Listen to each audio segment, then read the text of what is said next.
Hello मेरे प्यारे बच्चों। आज हम लोग क्लास थर्ड की हिंदी पढ़ेंगे। वीणा चैप्टर 2 पोयम है चींटी। चलिए ये चींटी चींटी को पहले अच्छे से पढ़ते हैं, चींटी वाली पोयम को। उसके बाद आपको इसे लर्न करना है, फिर मैं आपको इसे समझाऊंगी और इसके एनसीईआरटी की बुक्स के सारे एनसीईआरटी की बुक्स के क्वेश्चन आंसर और एक्सरसाइज सॉल्व कराएंगे। तो पहले हम लोग रीड करते हैं और आप लोगों को याद भी करना है साथ साथ में। चलिए तो पहले रीड करते हैं। हर पल चलती जाती चींटी, श्रम का राग सुनाती चींटी, कड़ी धूप हो या हो बरसा, दाना चुनकर लाती चींटी। सचमुच कैसी कलाकार है, घर को खूब सजाती चींटी, छोटा तन पर बड़े इरादे, नहीं कभी घबराती चींटी, नन्हे नन्हे पैर बढ़ाकर पर्वत पर चढ़ जाती चींटी, काम बड़े करके दिखलाती जहाँ कहीं अड़ जाती चींटी, मेहनत ही पूजा है प्रभु की, हमको यह सिखाती चींटी। इसके लेखक कौन है? प्रकाश मनु। इसके लेखक है प्रकाश मनु। ये पोयम प्रकाश मनु कवि जी ने लिखी है। अब देखिए चींटी जो क्या है, क्या क्या कहा जा रहा है इसमें। हर पल चलती जाती चींटी, श्रम का राग सुनाती चींटी। आप लोगों ने देखा है कभी चींटी को रुके हुए देखा है कि एक जगह पे बैठी बहुत देर से हिली नहीं? नहीं, ऐसा कभी नहीं होता। चींटी हमेशा चलती जाती है। अगर आपने अपने घरों में देखा होगा, आसपास देखा होगा, स्कूल में देखा हो, कहीं भी देखा हो, प्लेग्राउंड में देखा हो, चींटी हमेशा चलती जाती है। श्रम का राग, श्रम मीन्स होता है बेटा मेहनत। शब्दार्थ में यही आपको बताती जाऊंगी। श्रम का मेन मतलब होता है मेहनत। तो मेहनत, राग मीन्स होता है गाना, मेहनत का गाना सुनाती है। क्यों? मेहनत सभी लोगों को करना चाहिए, इसलिए इसे में कहा गया है श्रम का राग सुनाती। चींटी कैसी है? बहुत मेहनती है। जब भी जो मेहनत करता है उसका अलग दिखता है कि ये कितना मेहनत करता है। आप कैसे मेहनत करते? आपके घर में पापा होंगे, मम्मी होंगी। देखिए अब मम्मी सारा दिन किस में मेहनत करती हैं? घर में। पापा किस किस में मेहनत करते हैं? जो भी उनका काम होगा, जॉब होगी या सर्विस होगी, जो भी होगा वो उसमें मेहनत करते हैं। सब लोग अपनी अपनी मेहनत करते हैं ना। चलिए अगली लाइन है हमारी। कड़ी धूप हो या हो बरसा, दाना चुनकर लाती चींटी। चाहे तो बरसा आ रही हो, चाहे कड़ी धूप हो, कोई भी हो, लेकिन फिर भी क्या करती वो? दाना चुनकर लाती। आपने देखा होगा चींटियों को दाना चुन चुनकर अपने मुंह में ऐसे दबा के ले जाती हैं। उन्हें ये मतलब नहीं होता, वो कभी ये नहीं कहती कड़ी धूप है हम नहीं जाएंगे अपने काम पे, या फिर वर्षा हो रही हम नहीं जाएंगे। वो ऐसे कभी भी बहाने नहीं मारती हैं। ठीक है। सचमुच कैसी कलाकार है, घर को खूब सजाती चींटी। कलाकार क्यों बोला गया है चींटी को? देखिए चींटियों का ये घर होता है, मिट्टी के अंदर इस तरह से छेद करके बनाती है। आपको दिखेगा कि इसमें एक छेद है, लेकिन अंदर जाके पता है इसमें अलग अलग रास्ते होते हैं। जैसे ये वाला रास्ता इधर गया, फिर दूसरा रास्ता इधर जाएगा, एक रास्ता इधर जाएगा, फिर नीचे वाले दूसरा, और अलग अलग कमरे बनेंगे। जैसे आपके अपने घरों में कमरे होते हैं, उसी तरह से इन्होंने भी अंदर अलग अलग कमरे बनाए रखते हैं और सबके अलग अलग रास्ते होते हैं। एक कमरा होता है रानी चींटी का, एक कमरा होता है अंडों का। रानी चींटी, हर घर में एक रानी चींटी होती है। कुछ सिपाही चींटी होती हैं जो पहरेदारी देती हैं, कुछ काम करने वाली चींटी होती हैं जो दाना चुनकर लाती हैं, कुछ घर का काम बनाने करती हैं तो वो घर का काम बना। इस तरह से वो चींटियां बटी होती हैं, अपना काम बांट लेती हैं। ओके। और इस तरह कमरे अलग अलग होते हैं जैसे आपके घरों में, उसी तरह से ये लोग भी इस तरह से रूम सा बनाती हैं, कमरे बनाती हैं। एक में अपना दाना इकट्ठा करती हैं, एक में सूखी पत्तियां इकट्ठा करती हैं सर्दियों के लिए, एक में अंडे इकट्ठा करती हैं। इस तरह से बहुत ही सुंदर सजाकर घर रखती हैं। इसलिए इन चींटियों को क्या कहा गया है? कलाकार। क्या कहा गया है चींटियों को? कलाकार, क्योंकि घर को खूब सजाती हैं। छोटा तन पर बड़े इरादे, नहीं कभी घबराती चींटी। अब छोटा तन कितनी छोटी सी होती है, बिल्कुल फूंक मारो उड़ जाए, लेकिन इरादे बड़े कैसे हैं? कभी ये नहीं कहती कि ये चीज हम अपने घर तक ने कैसे ले जा पाएंगे, बहुत भारी है। अपने से दुगना तिगुना वजन उठा लेती है चींटी। और देखिए लकड़ी के कितनी भारी होगी लकड़ी। आप लोग से ना कहोगे मम्मी कैसे उठेगी, लेकिन आप लोग स्कूल का बैग अपने में उठाने में थक जाते हो। सोचिए चींटी अपने से कितना ज्यादा दुगना तिगुना वजन उठा के अपने घर में ले जाती। छोटा तन पर बड़े इरादे, नहीं कभी घबराती चींटी। हाँ, वो ये नहीं कहती, वो घबरा नहीं जाती एकदम देख के मैं इसे कैसे ले जाऊंगी। ले जाती है। नन्हे नन्हे पैर बढ़ाकर पर्वत पर चढ़ जाती चींटी। अब नन्हे नन्हे पैर कैसे, छोटे छोटे पैर होते हैं उसके, फिर भी कितना ऊंचा सा पर्वत होता है तो उसे क्या करती है, वो चढ़ लेती है। आप लोगों ने देखा होगा, जैसे आपके घरों में मान ली दीवार पे ऐसे चींटी चढ़ रही हो, बार बार गिरती फिर चढ़ती, लेकिन आखिरकार में वो चढ़कर ही मानती है। तो जब पर्वत पे जब चींटी चढ़ती है तो उसे भी कुछ कहा जाता है, उसे क्या कहा जाता है, पर्वतारोही।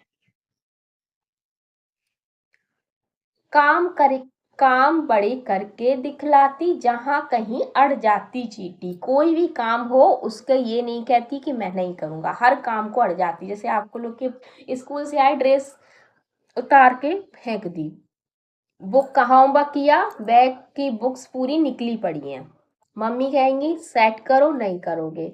तो वो चींटी कभी किसी काम के लिए मना नहीं करती, चाहे वो बड़ा काम हो छोटा काम हो, क्या करती है, हर काम के लिए अड़ जाती है। और जब भी कोई किसी काम के लिए अड़ जाए तो उसे हम क्या कहते हैं, एक शब्द में अगर आप लोगों ने सीखे होंगे सेकंड क्लास में, तो उसे हम बोलते हैं अड़िग। जब भी कोई किसी काम के लिए अड़ जाए तो हम उसे बोलते हैं अड़िग। तो क्या करती है, वो बड़े काम के लिए अड़ जाती है, ठीक है। मेहनत ही पूजा है प्रभु की, हमको यह सिखाती चींटी। क्या है, पूजा करने का मतलब ये नहीं है कि हाथ जोड़ के बैठ जाओ मंत्र पढ़ो, नहीं। मैं पूजा करने का मतलब है मेहनत करो, अपना कर्म करो। अगर अपना कर्म करोगे, अपनी मेहनत करोगे, अभी आपका काम क्या है, पढ़ाई करना। क्या काम है, अच्छे से पढ़ाई करना, अच्छे से खेल कूद करना। मैं ये नहीं कहती कि सिर्फ पढ़ाई करो, खेल कूद भी जितना ही जरूरी है जितनी पढ़ाई जरूरी है। तो आप लोग अपना काम कीजिए, ओके। मेहनत से पढ़ाई कीजिए, खेलिए कूदिए। तो आपकी पूजा क्या हुई, पढ़ाई करना। मेहनत ही पूजा है प्रभु की, हमको यह सिखाती चींटी। क्या है मेहनत, पूजा, मेहनत। चलिए ये कविता हमने पढ़ी, आप लोग इसे लर्न करना, फिर अपने फ्रेंड्स को, टीचर को, पेरेंट्स को, जिसको चाहो उसको सुनाना। अगले हैं हमारे प्रश्न, बातचीत के लिए लिखने नहीं है, फिर भी मैं आप लोगों को लिख के बता देती हूँ। पहला प्रश्न है, अपने आसपास घर और विद्यालय में कौन कौन से जीव जंतु देखे। आप लोग आसानी से बता सकते हैं कि आपने कौन कौन से जीव जंतु देखे हैं। जैसे कि तोता, तितली, कबूतर, चिड़िया, चूहा, कौवा, गिलहरी, ये सब, मधुमक्खी, मक्खी, मच्छर, ये सब देखे होंगे। तो हमें यही लिखने हैं, आपको जितने आए उतने लिख सकते हैं। तो लिखिए, पहला चिड़िया, कबूतर, तोता, बिल्ली, तितली, तितलियां आदि कर देते हैं। ऐसे तो कुत्ता भी आ जाएगा, मक्खी आ जाएगी, मच्छर आ जाएगा, काफी आ जाएंगे, ओके। आदि कर देते हैं।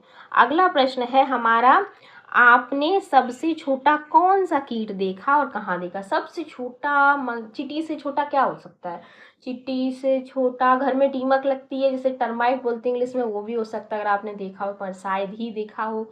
और सबसे छोटा मच्छर, मच्छर होता है। और सबसे छोटा मक्खी होता है। और सबसे चींटी जैसा छोटा और क्या होता है, मक्खी भी होता है, मच्छर भी होता है। आप इनमें से कुछ लिख सकते हैं, हम मक्खी लिखते हैं, मक्खी। कहाँ देखी, अपने, अपने आसपास, आस पास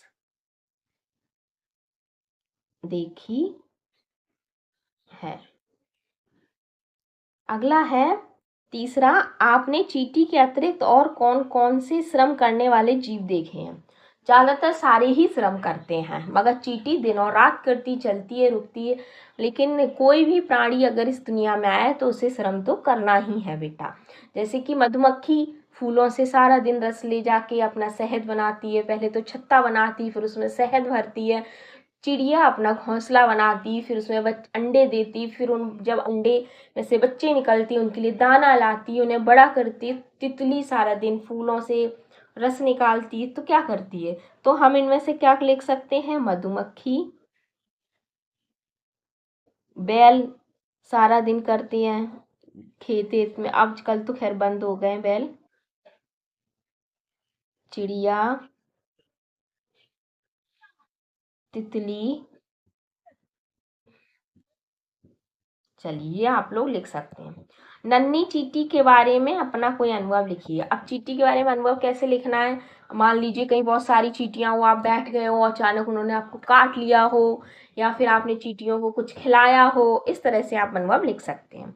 कविता के आगे नीचे कुछ वस्तुओं के चित्र बने हैं, बताइए चींटी किसे खाना चाहेंगी, उस पर ऐसे स्माइल वाली इमोजी का साइन बनाना। ओके, चलिए देखिए, आप लोगों को एक बात पता है, चींटी मीठा खाना पसंद करती है, ठीक है। तो लड्डू कैसे होते हैं, मीठे, वो तो खाएंगी, तो इस पे हम स्माइल इमोजी बनाएंगे। करेला बहुत कड़वा होता है, कभी नहीं खाएंगी। गेहूं के दाने खाती है वो, तो हम इस पे स्माइल इमोजी बनाएंगे। चीनी भी बहुत पसंद है उन्हें, रख दो खुले में तुरंत खा जाएंगी। शहद भी मीठा होता है, ये भी खाएंगी। बना दी। सूखी पत्ती वो कभी नहीं खाएंगी। ओके, चलिए अगला है हमारा, निम्नलिखित पंक्तियों को पूरा कीजिए। घर को, ये पंक्तियां हमें पोयम से ही ली गई। देखिए, सचमुच कैसी कलाकार है, घर को खूब सजाती चींटी। अगर पोयम आप लोगों ने याद कर ली तो इन पंक्तियों को बहुत आसानी से आप पूरा कर सकते हैं।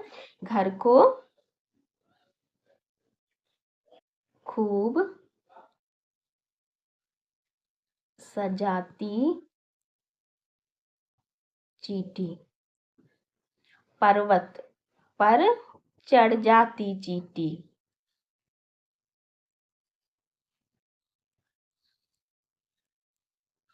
दाना चुनकर लाती चींटी, श्रम का राग सुनाती चींटी। अगला प्रश्न है हमारा, देखते हैं, कविता के अनुसार चींटी हमको क्या क्या करना सिखाती है, लिखकर बताइए।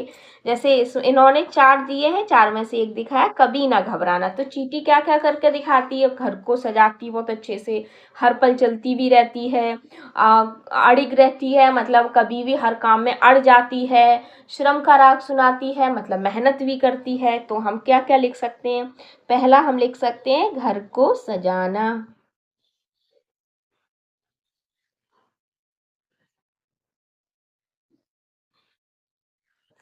पहली लाइन से ले सकते हैं, हर पल चलते रहना। चलते रहने का मतलब ये नहीं होता कि आप लोग हमेशा चलते रहिए, मैडम ने कहा है चलते रहना, हम बैठेंगे नहीं, लेटेंगे नहीं। तो चलते रहने का मतलब है जिंदगी में आगे बढ़ते रहिएगा और मेहनत करना।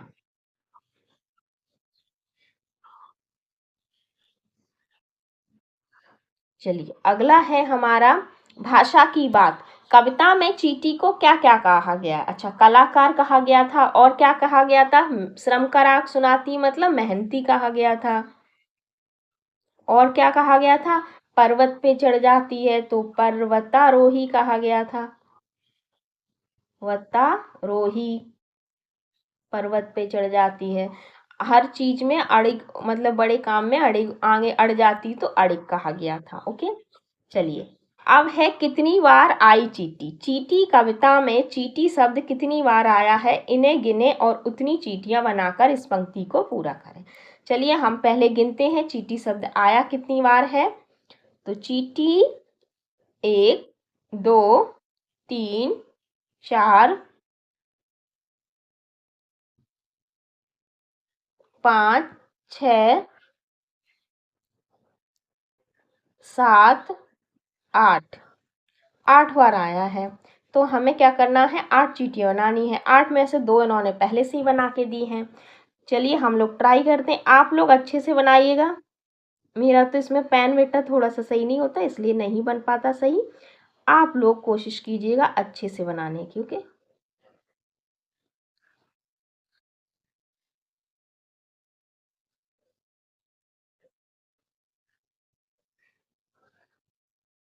ओके, इस तरह से आपको कंटिन्यू, 2 बनी है, 6 और बनानी है, ठीक है। चलिए अगला है हमारा, आइए चींटी कविता को आगे बढ़ाएं। ठीक है भाई, चींटी एक कविता दी गई है। चीनी का दाना दिख जाए उसको लेने जाती चींटी, नन्ही चींटी हमें सिखाती, बिना रुके बढ़ते जाना। हाँ, ये लिख सकते हैं हम। नन्ही चींटी हमें सिखाती।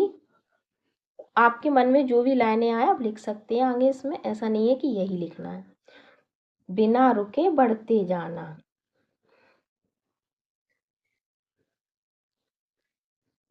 बिना रुके बढ़ते जाना।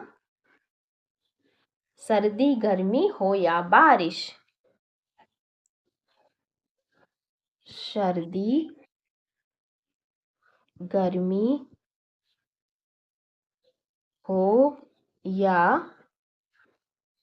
बारिश, बस यूं ही चलते जाना।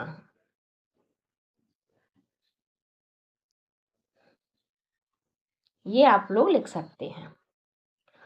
शब्दों की तुकबंदी। अच्छा, शब्दों की तुकबंदी करना है, जैसे दाना, गाना, कड़ी, घड़ी, धूप, कूप, राग, भाग।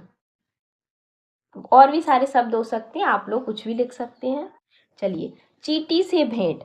आपके घर में कोई कई कोने में चींटी आती जाती है। ओके, आपके घर में घर के कई कोनों में चींटी आती जाती, एक दो ने आपको रोककर आपसे कुछ कहती है, आपके उसके बीच क्या क्या बातें हुई होंगी लिखिए। चलिए भाई, चींटी से बातें करना है। आप लोग तो बहुत मजेदार बातें करते हैं, करिए आप। चलिए, आप बोलते हैं, नमस्ते चींटी, आज आप अकेली आई हो। तो चलिए बताइए क्या कहेगी। हाँ, मैं अकेली आई हूँ, या फिर नहीं, पीछे मेरे वो दोस्त आ रहे हैं, या ये कहेगी। हाँ, या फिर ये बोलेगी, आज मेरा मूड कर रहा था, मन कर रहा था घूमने का। क्या बोल सकती है? चींटी बोलेगी, नहीं मेरे, नहीं सभी लोग अभी आते हैं। नहीं सभी, नहीं, या फिर हाँ बोलते हैं। अच्छा चलिए, हाँ करते हैं। हाँ, मैं अकेली आई हूँ। मैं अकेली आई हूँ। आप, अच्छा आप क्या बोलेंगे? आप बोलेंगे, बाकी लोग, बाकी कहाँ हैं? बाकी कहाँ हैं? फिर चींटी क्या बोलेगी? बाकी लोग आराम, बाकी चींटियां आराम कर रही हैं। बाकी चींटियां आराम कर रही हैं। बाकी चींटी आराम कर रही हैं। आराम कर रही हैं। ऐसी कुछ भी बातचीत आप लोग लिख सकते हैं अपने मन से। आप लोग कुछ और मजेदार लिखना चाहें तो लिख सकते हैं। अगला है हमारा, चींटी और हाथी की छुपन छुपाई। अच्छा ठीक है, चींटी और हाथी की छुपन छुपाई भाई कैसे हो जाएगी? चींटी तो इतना मोटा, इतना भारी होता है, और सॉरी, हाथी इतना मोटा भारी भरकम, और चींटी नन्ही सी। चलिए भाई, पढ़ते हैं क्या है। चींटी और हाथी की छुपन छुपाई खेल रहे हैं। चींटी को एकदम पता चल जाता है कि हाथी कहाँ छुपा है। हाथी का शरीर बड़ा है ना भाई, सोचो ना, हाथी कितना बड़ा है, चींटी कहाँ छुपेगा? हाथी के लिए तो कोई जगह ही नहीं बनी। जब चींटी एक मंदिर के भीतर छिपती तो हाथी भी उसे एकदम ढूंढ लेता है। बताइए, हाथी को कैसे पता चला कि चींटी मंदिर में छिपी है? बताइए भाई, कैसे पता चला कि चींटी मंदिर में छिपी है? क्योंकि चींटियों के, हाँ, अच्छा, ये चींटी छुपी हुई है और मंदिर में से हाथी को ढूंढ लिया। चींटी इधर दिख रही है इसलिए ढूंढ लिया, देख लिया होगा कि चींटी का मुंह दिख रहा है। नहीं, और कैसे ढूंढ सकते हैं आप लोग? मुझे बताइए कमेंट बॉक्स में, आखिर हाथी को कैसे पता चला? शायद इसलिए पता चल गया होगा कि चींटी ने देख रही थी झांक के, तो उसने देख लिया होगा, या फिर उसे लगा होगा मंदिर में ही गई होगी, क्योंकि चींटियां अधिकतर ठंडी जगह पे जाती हैं, तो इसमें पानी भी देख सी टपक रहा है ऊपर से, तो सोचा होगा ठंडी जगह में चींटियां जाती हैं तो यहीं गई होगी। ये भी लॉजिक हो सकता है। चलिए, अब है हमारा पार्ट तो पूरा हो गया। अब हम मिलते हैं अगले वीडियो में अगले चैप्टर के साथ। तब तक के लिए आप लोग क्या कीजिए, ज़्यादा से ज़्यादा लाइक कीजिए, शेयर कीजिए, सब्सक्राइब कीजिए। Bye bye.